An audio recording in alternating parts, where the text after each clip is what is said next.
Hi, Mike Rolowitz again here with step 6 in the home buying process. So in this video, we're kind of going to talk about inspections and the contingencies in the contract that we clear in order to get to closing.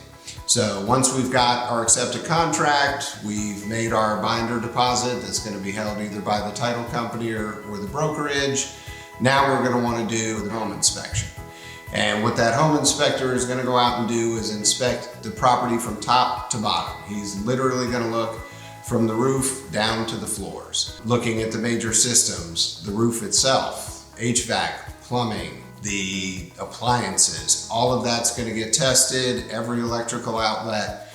And really the goal of that inspection is kind of twofold. One, to make sure everything is up to snuff and there's nothing that should be working that isn't working.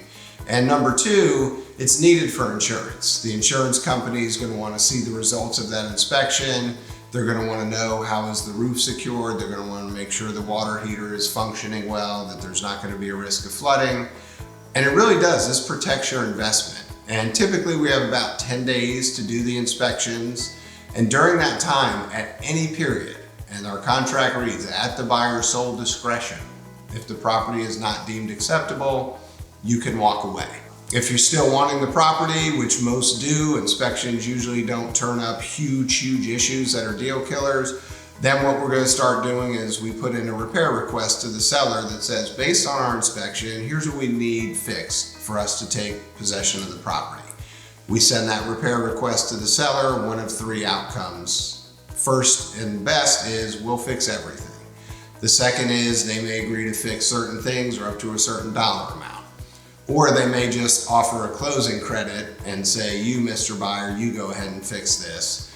So it really almost becomes a renegotiation at that point. Also during this contingency period, this is when you're going to be applying for your financing, kind of getting all the documents that the lender talked about in step 2. You're going to be getting W-2s and pay stubs and bank statements and getting all that together to clear the underwriting process.